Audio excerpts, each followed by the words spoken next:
I've been playing RuneScape for over 20 years now, and it has always been compared to the titan known as World of Warcraft. However, I never got the chance to play World of Warcraft during my childhood, and by the time I set foot in Azeroth, it was completely different from what I was expecting. Never having the chance to play Classic the way I wanted, it seemed like I was destined just to never play World of Warcraft. But then, I saw something that inspired me. I came across this video, and it changed my whole perspective. I watched someone who only played World of Warcraft go into the world of Gilenor for the first time, completely blind, no guides, no spoilers. I was quickly enthralled. I couldn't stop watching as he stumbled his way through the game. While others may make fun of him for playing the game wrong, he embraced the game for what it was and adapted. He began to conquer the goals he set for himself and inspired me to do the same. So, this is playing World of Warcraft wrong. Blind, no guides, and certainly no add-ons.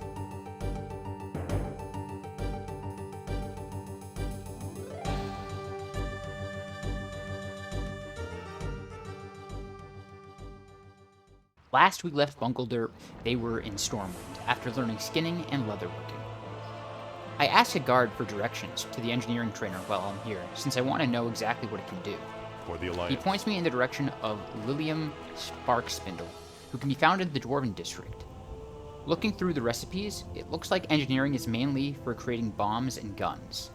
While bombs are always nice to have, I think I'll stick with skinning and leatherworking for now. After taking another look around the Dwarven District, I find this massive metal tunnel, which I have no idea how I missed before. This led me to the Deep Run Tram, which seems to be some sort of subway system. Wondering where it went? I boarded.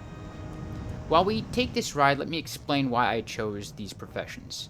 From my exploring of the professions, it looks like there are 9 distinct disciplines. Alchemy, which is used to make potions from herbs. Blacksmithing, which makes weapons and armor out of metal. Enchanting, which uses strange dust to enchant gear with stats. Engineering, making neat gadgets, bombs, and guns. Herbalism, which is used to collect herbs. Leatherworking, making leather armor and armor kits. Mining, which is used to gather metal and ore. Skinning, which is used to gather leather. And tailoring, where you can make cloth goods, including bags. Now, that's just my rough understanding of the professions. There might be more to them, but for now this is what I know. Originally, I was thinking of going alchemy and herbalism for the potions, but I've been able to obtain them from mob drops, and with first aid I think I can survive with bandages. Then it was either down to mining and blacksmithing for making my weapons and damage upgrade stones, or leatherworking and skinning for consistent armor upgrades. Since I want this to follow a similar playstyle to RuneScape's Iron Man mode, where I have to find the majority of the items myself, and only trade if absolutely necessary, I decided to take up leatherworking and skinning. That way, I won't be reliant on shops or drops for good defensive gear. This might come back to bite me, but we can always change professions if it doesn't work out. After the tram ride, we explore the area a little, but other than Monty the rat extermination specialist, I don't see much. So I leave to see just where that long tunnel led me, discovering the city of Ironforge on the other side of the loading screen. Seeing as I just explored one major city, I'm not really in the mood to explore another one right away, but now I know where Ironforge is, and since I'm already in the area, I decided to look for Field Marshal Snowfall in the military ward. Sadly, after looking around most of the military ward, I wasn't able to find him, and seeing how the quest is read, something tells me I'm not ready anyway. I hark back to Goldshire and begin my exploration of Fargo Deep Mine to the south. I grab my first large candle and gold dust off a kobold and enter the mines proper. Outside the mine, I find a chest which contains health potions. I continue to murder all kobolds in sight and even find a named one called Goldtooth. He tries to run away, but I get his gold dust. After following the tunnels, we find ourselves outside the mine once more, and with the Dragon Slayer buff, we are just destroying these kobolds. My bags are getting pretty full, but I nabbed the last large candle needed for the quest. I return to Goldshire for a much needed vendor, and finally have enough cash to afford my level 6 skills. Nearby, we hand over 10 gold dust to Remy 2 times for our 2 silver reward and a bag of marbles. We ding to level 7, and Remy has some more info for us. Apparently there is a new threat to the forest, murlocs. Fearing for the fish and the gentlefolk, Remy asks us to persuade Dugan to send some troops to the east before it is too late. I report to Marshal Dugan about Remy's concerns, but unless he receives a military report of the threat, it seems that his hands are tied. Dugan asks us to speak with Guard Thomas, who has been stationed by the bridge to the east for a report. Go with honor. We also let him know about our scouting mission in Fargo Deep Mine, and hearing the bad news, he increases patrols near the mine. Dugan is also concerned about Jasperlode Mine, and wants to confirm any Kobold presence, sending us on another scouting mission to the northeast past the Tower of Azora. Be careful. We talk to William Pestle and deliver him his large candles, getting some glowing wax sticks as a reward in return. William then informs us that his brother Morgan is waiting for the shipment of candles in Stormwind Trade District. We accept seeing explosive rockets as a potential reward for the delivery. We start practicing our first aid and leatherworking skills since we have enough materials now. Seeing some nice armor upgrades in the crafting menu, we buy the coarse thread from the vendor outside to make hand-stitched boots and bracers. After, we pick up our level 6 rogue skills and start to head east. We find a dead cow along the road and skin it. We discover Crystal Lake and find the Tower of Azora. We explore the tower to find both a cloth merchant and an artisan enchanter. Aside from the Eye of Azora, which shows us a quick little cutscene, we locate the ever-important acorn vendor, then stumble upon a nice surprise. The book, Rise of the Blood Elves. Plaguelands, leaving only small pockets of Alliance resistance. Prince Kael'thas, the last Sunstrider, led a group of High Elves who renamed themselves Blood Elves to honor their fallen. Struggling against the Scourge and cut off from the Sunwell, Kael grew disillusioned with the failing Alliance. Desperate to cure his people's magic addiction, he allied with Illidan and the Naga, embracing their highborn roots to seek a new power source. This led to the Blood Elves being branded traitors and exiled by the Alliance. Kael and his followers then joined Lady Vosh in Outland, where they helped free Illidan from Maeve. From Outland, Illidan prepared his forces, including the Blood Elves, for a second assault on the Lich King at Icecrown. So, we get some interesting tidbits here. We are introduced to Prince Kael'thas, the last Sunstrider, the Sunwell, Lady Vosh, and the Outland. Is the Sunwell the second Well of Eternity Illidan created near Hyjal? Who is Lady Vosh, and where is Outland? They keep mentioning Naga, so perhaps Lady Vosh is the leader of the Naga, and they see Illidan's gifts as a power to worship? So many mysteries. We continue north, skinning every living thing we can, and find Jasperlode Mine. We also find this great combo of using Gouge to interrupt spellcasters, and immediately using bandages to heal. I knew first aid would come in handy. Alas, it's not all powerful, as there is a cooldown between bandages. I make my way towards the end of Jasperlode Mine to discover a bunch of mine spiders and web kobolds. Just to show how ridiculous this buff is, take a look at how I take out 3 kobolds at once. Make that 4. And only at half HP. I escape the mines and head eastbound once more, skinning helpless cows along the way. I might be more of a menace than these kobolds. We finally meet Guard Thomas, who confirms Remy's suspicions, adding that they do not know why the Murlocs are here, but they are aggressive and semi-intelligent. Light bless you. Thomas informs us that he sent 2 of his men, Rolf and Malachi, to investigate, but they have yet to return. He asks us to go find them, or their remains. He also lets us know of some aggressive wildlife that need culling, as the wolves and bears to continue to harass the Eastvale logging camp. We enter the logging camp and meet Sarah Timberlane, who will fashion us a nice red linen shirt if we bring her some bandanas from the Defias. We see a sketchy guy named James Clark, who is totally not part of the Defias gang. Also within the logging camp, we meet Supervisor Talon, who needs 8 bundles of wood. Her workers ran away because of the wild animals, but luckily the wood is already chopped. I just have to go retrieve it by the tree line. I find Rallick Finn, who will buy my excess items, and the mount shop, with the cheapest mount going for 80 gold and requiring level 40 to use. Well, I guess I'm on foot a bit longer. See you around. Next to her, I find the riding instructor, who will teach me how to ride for 20 gold once I'm level 40. So, in all, I have to save up 100 gold for my mount when I'm level 40. I find Terry Palin, who sells simple wood, See you later. then start thinning the aggressive wildlife in the area. And ding, to level 8. I go further north, finding the dreaded Murlocs, and begin disposing of them as well. I find Gouge to be a really useful tool to prevent the enemy from healing or drinking potions. I find what looks to be the bloody remains of someone, I assume to be one of the guards, but I cannot interact with it. But I do see another player interact with it, so I must be missing something. I keep killing murlocs in the area and find a chest, which fills my bags. Return to camp, I see Marshal Haggard with a white exclamation point above his head, but I can't seem to interact with him at all. Maybe white means I need to come back later? Haggard may not have much to say, but I do find a book on the second floor of his house. Lethargy of the Orcs. As orc prisoners filled internment camps, the Alliance built more camps south of the Altrig Mountains, funded by a new tax from King Ternus. This tax and border disputes caused unrest, threatening the fragile Alliance unity. Meanwhile, camp wardens noticed the orcs becoming increasingly lethargic and aloof, losing their aggressive nature. Archmage Antonidas theorized this was not a disease, but a withdrawal from demonic influences that had once enhanced the orcs' strength and aggression. He concluded that no cure existed, and the orcs' recovery would require a spiritual solution, though some Alliance leaders opposed aiding them. We are introduced to Archmage Antonidas, as well as information giving us insight into the orcs' lethargic nature that Thrall saw when he sought out his kin during the creation of the new horde. Antonidas deems it withdrawal from demonic influence. This poses a question. Are they going through withdrawal because of their time away from Draenor? Or is it simply the aftermath of Manaroth's curse?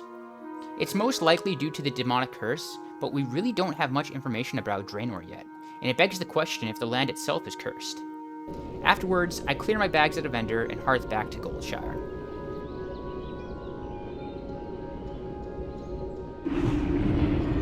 I talk to Marshal Dugan to inform him of the events of Jasperlode Mine. Afterwards, he informs me that there is increasing Gnoll activity to the west, and that Westbrook Garrison is requesting more soldiers. Unable to supply more soldiers, Dugan asks me to speak with Deputy Rayner and see what needs to be done. I go to Karen Sylvius to train in my level 8 rogue skills, learning a more powerful eviscerate and evasion, which is a solid defensive cooldown. I start making my way to Stormwind to deliver William's shipment and clear out an inventory slot. Reading the note doesn't give us much info, just that kobolds like candles and I'm to be paid for making the delivery. I arrive at the apothecary and nab my payment as well as 15 explosive rockets.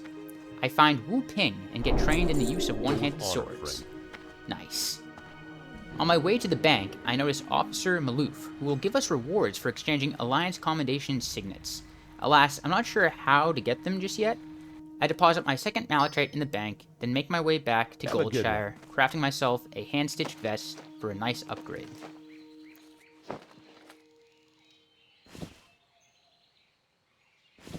Next, I decide to explore the southern part of the map on my way back east and discover the Blackwell Pumpkin Patch, which seems to be overrun with defiants. I start killing them, but since my Dragon Slayer buff is no more, I really start to feel how much of an effect it has had all this time. Finally seeing the value in food, I decide to eat some cheese.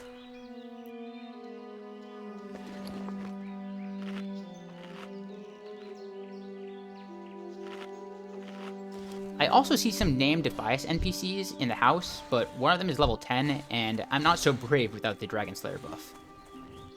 Also saw some guy get killed by a boar called Princess. Rest in peace, friend. I return to guard Thomas since the Blackwell patch seems to be teeming with players, and I follow the river as the quest suggests, to see if I can progress it. I eventually find a half-eaten body which turns out to be the remains of Footman Malachi.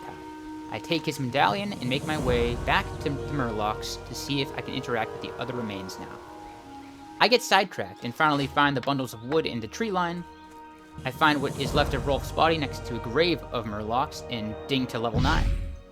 I add my own Murloc corpses to the grave, using my superior tactics of throw a bomb, gouge, bandage, then loot another chest. Managed to find a green two-handed axe, and once again fill my bags. I should probably get more, huh? I can't carry anymore. After clearing my bags, I return to Supervisor Raylan with the bundles of wood she needs, and get paid a nice 3 silver. Right. I return to Thomas with the medallions of Rolf and Malachi. Thomas then tells me of the People's Militia, a group that are protecting the farmlands of Westfall, and asks me to report to Gyron's Stoutmantle on Sentinel Hill once we are ready. Thomas also gives us his report on the Murlocs and requests for us to bring it back to Dugan in Goldshire. Be careful. Kill our final young forest bear, then get the remaining bandanas from the Defias, since Brackle seems to have calmed down.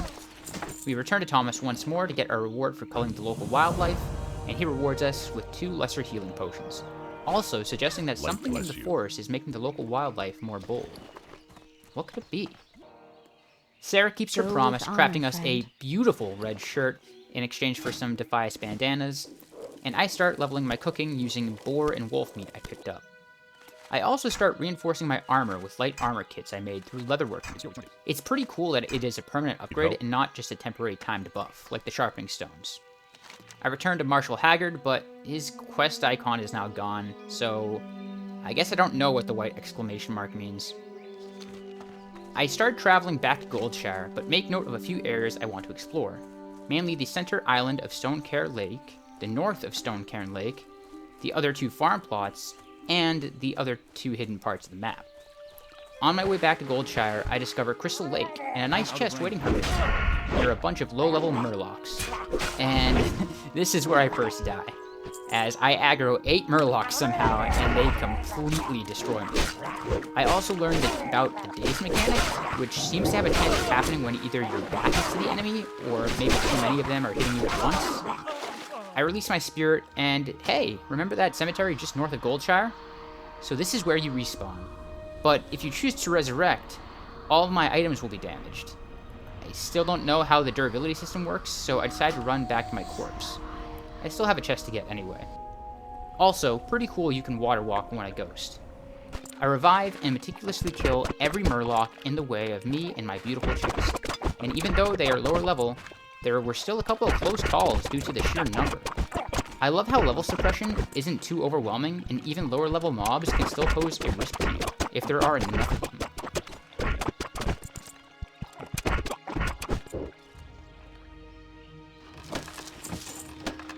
Well met. I'm finally back in Goldshire and deliver Thomas's report to Marshal Doolin, who worries if things do not clear up soon that there could be fighting in Goldshire by next Be week. careful. For our deeds, he rewards us with a marker we can use back at the logging camp to redeem a piece of armor. Reading the mark is the standard exchange for 1 piece of leather or cloth armor, redeemable at Timber Lane. I speak to Smith Argus, who tells me of a dwarf named Grimand Elmore, who is within Stormwind and needs help with a delivery. He explains that, as much as the human lands need protection, the dwarven lands also require aid. I travel south to McClure Vineyard, meeting Gerard Tiller, who is willing to make a trade for refreshing spring Can I water. help you? We just sold the last of ours, but I'm sure we'll find more. We see Billy McClure, Might be with you. Pa McClure, and Joshua McClure, who offers a variety of drinks, including refreshing spring water. Guess he and Gerard aren't on good terms. I proceed inside the house to hear of Maybelle McClure's woes. Hey there. Apparently, the Stonefields and the McClures are bitter enemies. Alas, Maybelle is in love with Tommy Joe, and asks us to deliver a love letter to him, noting that he can usually be found by the river west of Stonefield Farm. We head west, reaching Stonefield Farm, and talk with Ma Stonefield. She has a problem not only with the McClures, but also the Brackwells, it seems, as the Brackwell's prize-winning pig, Princess, has been sneaking over here and eating all of Ma Stonefield's veggies. Clearly, the only way to end this conflict is with slaying Princess and bringing back her collar. Normally, I'd think this is rather excessive, but after watching that poor adventurer get disemboweled by her and her entourage, rest in peace by the way, buddy, I agree, and this menace must be stopped. Right next to Ma is Auntie Bernice Stonefield, who lost her necklace and is convinced that Billy McClure took it. Yeah, these See you families later. are not on friendly terms. I go inside and find Grandma Stonefield, Well met. but she doesn't seem to have anything to say. A little ways west, I find Homer See you Stonefield, who around. is selling I a variety of supply only fruits. the finest. We totally don't peek at Maybelle's love letter, find an interactable water barrel, and nab us some refreshing spring water. Easy. Then, remembering why we came can here, I we do go for you? find Tommy Joe by the river. I delivered the letter, and Tommy Have a begs good me to one. talk with his grandma, saying if Safe anyone can travel. find a solution to this, it would be her. So, we return to Grandma, and Help? she's convinced that William Pestle has a potion that would help unite the two lovers, and she gives me a careful. note to bring to William. However, before we go back to Goldshire, we confront Billy, who turns out to be too hungry to remember where the necklace went. He requests a pie made by Bernice, which requires some boar meat, which we can collect off the boars here at the farm. While here, we also talk to Gerard and trade our newly found water with him. He trades shiny red apples for the spring water, which is a nice way for characters that don't use mana to effectively trade the water they cannot use in exchange for food if they need it. I enjoy finding little things like this, and it makes me think that perhaps Gerard got too friendly with the Stonefields. Since he's always thirsty but the McClures won't give him water, are you telling me it's just a coincidence that he just so happens to have a bunch of red apples and the owner of the other farm sells that exact fruit? Maybe the Stonefields planted Gerard here as a spy and... Oh my god, this family feud is getting to my head. Can't be this deep, right? I read Grandma Stonefield's note to stop the conspiracy theories, and it turns out Grandma Stonefield and the Pestle brothers are old acquaintances. She asks him for help to nurture this rare, youthful love in such dark times of war, and asks him to visit her so they can laugh about the old days together. I started gathering the boar meat needed for Billy's pie, and dinged to level 10. I received a gameplay tip introducing me to the Looking for Group interface, where you can list or browse current group listings to see if there are other players doing similar content. This is a nice quality of life feature, and I like how it still keeps the community at the forefront, and doesn't automatically find groups for you, like in other modern MMOs. This feels like a request board you might find in one of those fantasy novel adventure guilds, where players can ask and give help to each other while still retaining that social aspect of the journey. I then noticed the new blinking talents icon, and I'm introduced to 3 crazy skill trees, each offering unique buffs and abilities to increase your effectiveness in each of your class specialties. This just gives even more customization to your character and a variety of different talent builds to try out. They all look really cool, but I decided to put points in the combat tree, increasing the duration of Gouge, which in turn will give me more time to heal or get away from the enemy. I get the final chunk of boar meat and continue leveling my skinning before heading back to Goldshire to grab my level 10 abilities. Before we learn our abilities, Karen tasks us with delivering a package to Matthias at SI7, telling us he may have a job lined up for us. We train in 4 new skills: Slice and Dice, which will increase our attack speed in exchange for combo points; Sprint, which will increase our movement speed by 50% for 15 seconds, and can be used in stealth. Only downside is the 5-minute cooldown. The ability to dual-wield weapons, which we've been looking forward to; and Sap, which can incapacitate a humanoid target for up to 25 seconds, and must be used in stealth. This is a game changer, and will help me in taking out larger groups of mobs than I could before. If I get the jump on them, effectively, this could make a 3v1 a 2v1. I go downstairs to deliver Mildred's letter to Willie. He tells us he can make an invisibility liquor for Mayville. He just needs some crystal kelp, which usually grows in the ocean, but luckily Murlocs also seem to collect it. I get rid of my dagger and upgrade to dual-wielding Gladius swords, sold by Corinna across the way. See you around. Feeling like a new man, and with our new sprint ability, we make our way to Stormwind to see what SI7 has in store for us. On our way, we stop by our profession trainers to level up our skinning and get some new leatherworking recipes. Curious if the quiver or the small leather ammo pouch will affect our throwing attack speed. I find Master Matthias Shaw in SI7 and deliver Karen's package to him. He tasks us with our first mission. He explains that the Defias have taken over Gerard's Landing south of Goldshire and are now using it to smuggle large amounts of contraband from Redridge to Westfall. Matthias needs us to infiltrate the dockhouse and get the shipping schedule from the dockmaster. Like true espionage, if I'm discovered, SI7 will deny knowing anything about my existence. Seeing as the reward is the Blade of Cunning, a green dagger that not only increases my agility, but also does more damage than a Gladius, I happily accept. While in Stormwind, I stop by the Dwarven District and speak to Grimond Elmore about the weapon he needs delivered to the Stormpikes in the distant Loch Madan. Last he heard, Mountaineer Stormpike was stationed at the Northern Guard Tower.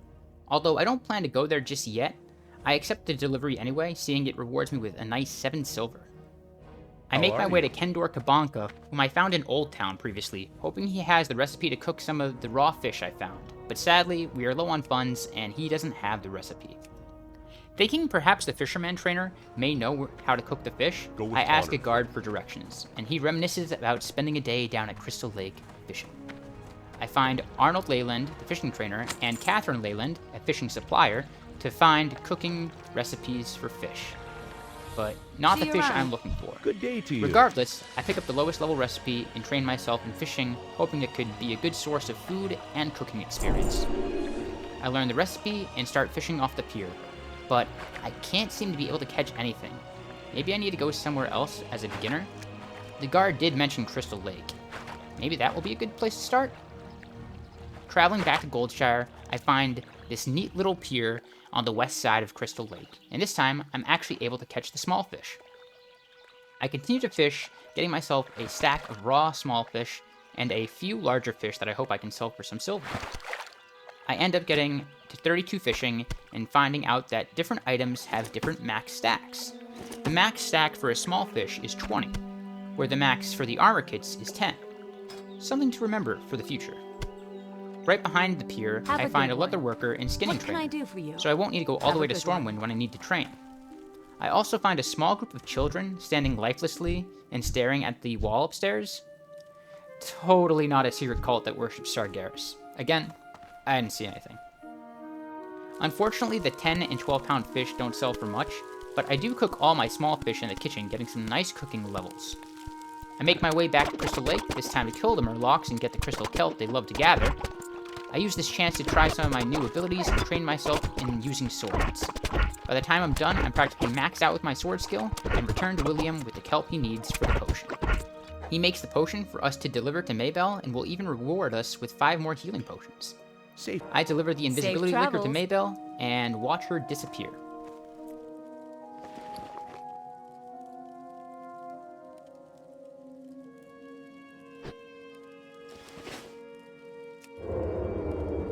Feeling awkward, I also stealth out.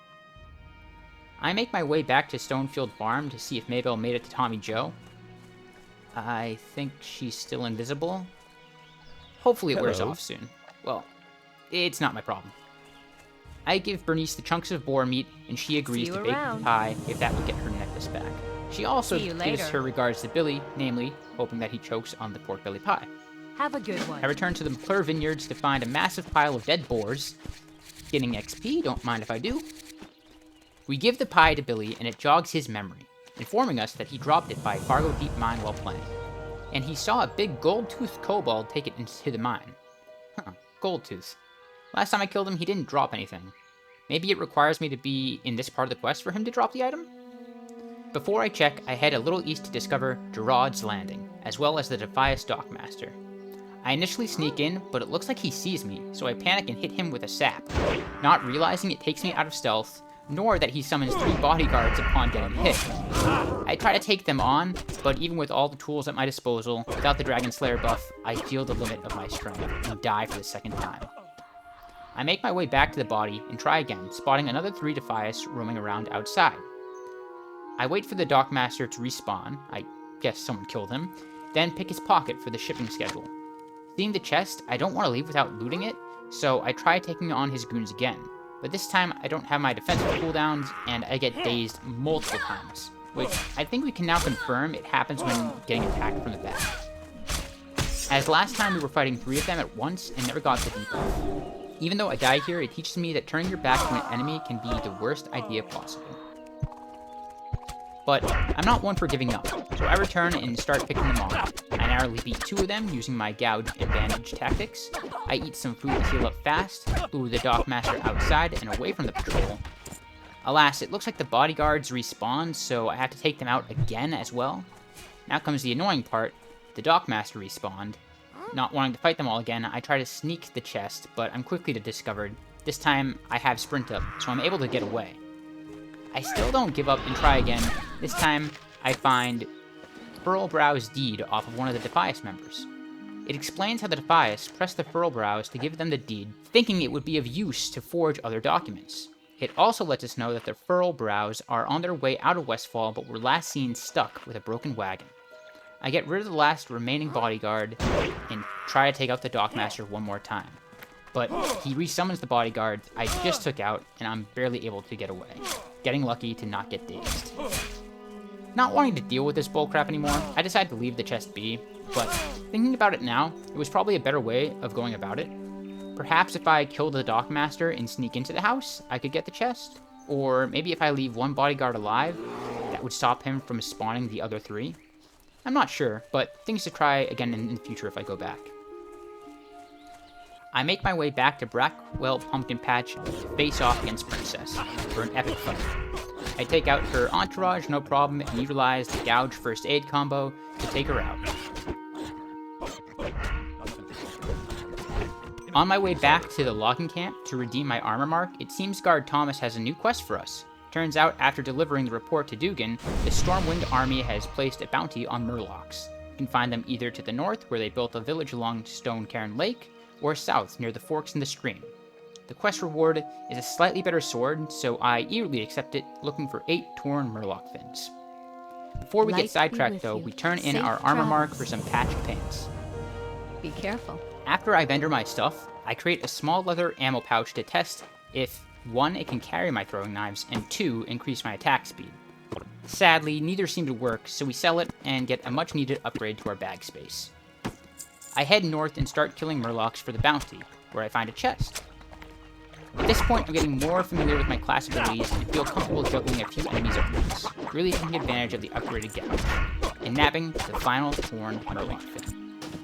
I start making my way up north to explore more of the zone, and I get some green pants. I go towards the island at the center of the lake and sneak in to discover Hero's Vigil, which seems to be occupied by defiant wizards. I find a dead hen's falk and a stone of remembrance at the center.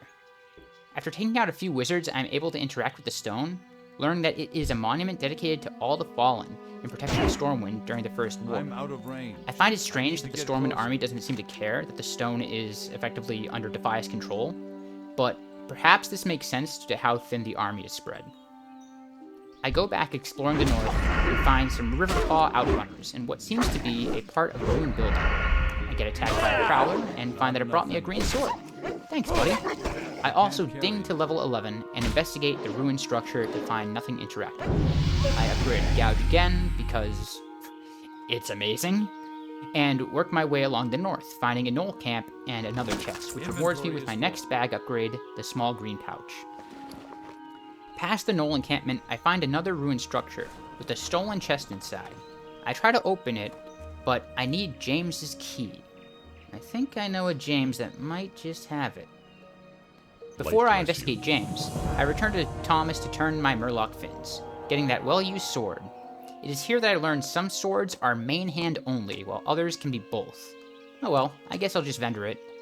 After vendoring, I bite the bullet and buy this small brown pouch to fill my final bag slot. I sneak into James Clark's house, try to pick his pockets, nothing. Kill him, nothing. Then find his journal on the desk, detailing info on trades, buyers, and other business-related events. I look around the rest of the house to see if there's anything else interactable, but find nothing. Thinking perhaps I got unlucky, I wait for James to spawn again to kill him one more time, hoping for him to drop the key. Alas, the key eludes me. I make my way back to Fargo Time and finally get Bernice's necklace back from Goldtooth. Instead of finding Goldtooth, I find Narv, the Taskmaster, who has a neat dragon fixture around his nameplate. Not sure what it means, but I decided to test my luck and try to kill him. Using Sap and Gouge, I don't have a problem. He drops a better belt than I currently have, so I take it. Going further in, I find Goldtooth, who tries to run away again, to no avail, and I retrieve the necklace. I return back to Ma Stonefield with Princess's collar to claim my reward. We then return Bernice's necklace and receive her late husband's lion-stamped gloves. Afterwards, I make my way to Stormwind Bank to deposit my other shiny items. I return to Matthias Shaw to give him the Defias shipping schedule. He is astonished that we were able to complete the task. Tells us we are a promising young rogue, and we should continue to hone our skills, as there will be a day where they will call upon us again. I receive the Blade of Cunning and equip it in my main hand, so I'll be able to use Assassinate again, while the green sword is in my offhand. I also noticed something interesting. My critical chance and dodge chance seem to be decreasing as I level up. It's slight, but it's noticeable. Not sure what's going on with that. I would think they would increase as I level, since they're based off my agility from what I understand, but there must be another mechanic in play. I take a look at the possible range attack upgrades, namely crossbows and bows. It looks like they definitely will do more damage than the throwing daggers. Crossbows are a bit slower but stronger, while bows are slightly weaker but faster. My only concern is the range the enemy has to be before firing. which I'll only find out after I train in the weapon skill, which will cost 10 silver. I go to the fishing supplier looking for the recipe for the mud snapper since I'm outgrowing the small fish, but she doesn't seem to sell the recipe. I explore the region just south of the entrance of Stormwind, but only find empty houses with nondescript NPCs. I discover Mirror Lake and think I see a secret cave behind the waterfall, when reality hits me in the face.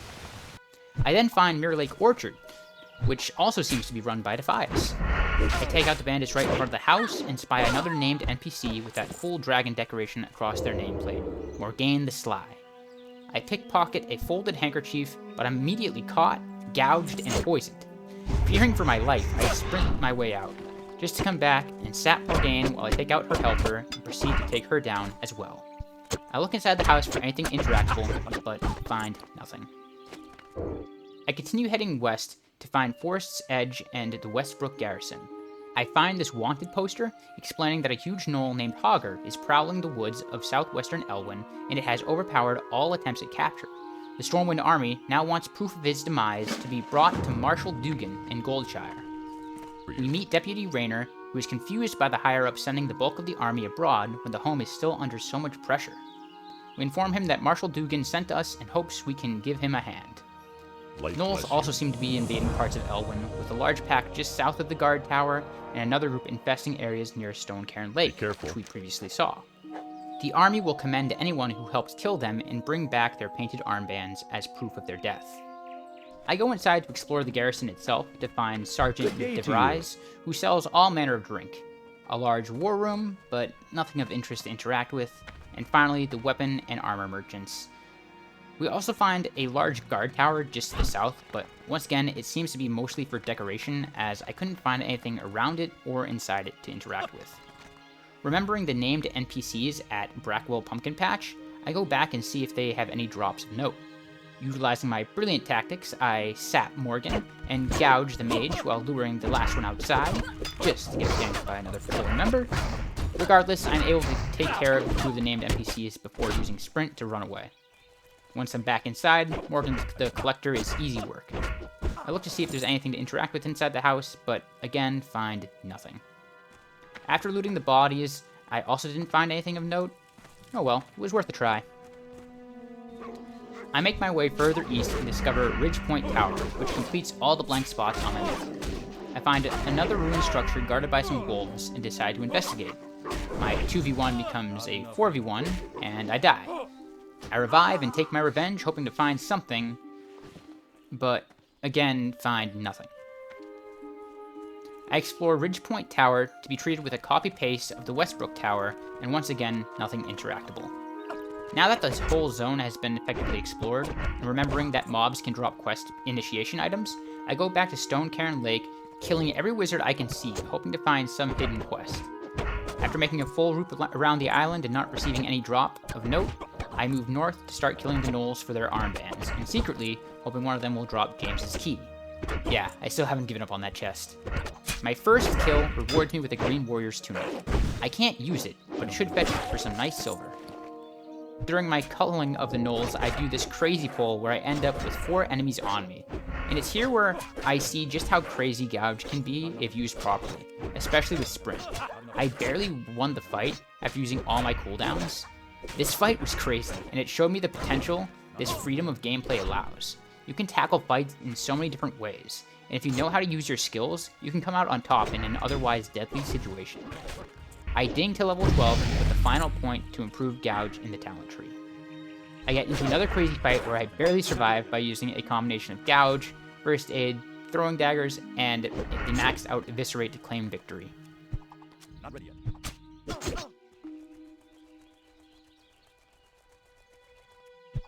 Can't do that yet. I finish farming gnolls and get my final armband. Happy to hearth back to Goldshire. I talk to the actual cooking trainer to see if he has the fish recipe I'm looking for, and this is where I discover the true value of cooking. Not only is it a great way to recover HP, but you can also get a 15-minute buff to your stats depending on what you eat. I head upstairs to buy my level 12 skills. This is where I learn Kick, which will be a huge improvement when fighting spellcasters, as not only does it interrupt spellcasting, much like Gouge, but it also prevents the enemy from casting any spell from that same school for 5 seconds. If I pair this with Gouge, I think I can effectively stop all spell casting. I also grab Parry and rank 2 Backstab. Parry now gives me a 4.84% chance to parry melee attacks, which will go nicely when paired with my dodge chance, which is still decreasing. What the fuck? I also visit the first aid trainer to learn how to make even stronger bandages. As we are vendoring, we finally find the recipe for Mud Snapper. Alas, we are poor again.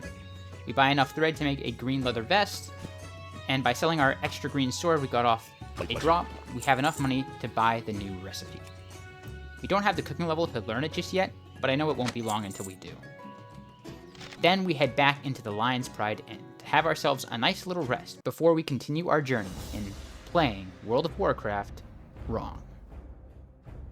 Hey guys, no add-ons here. I just wanted to say thank you to everyone who watched this video, and if you'd like to see more content like this, don't forget to hit like and subscribe.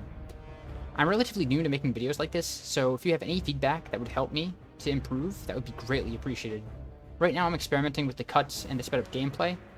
Please let me know if you prefer one over the other, or if the combination's good. Once again, thanks so much for watching.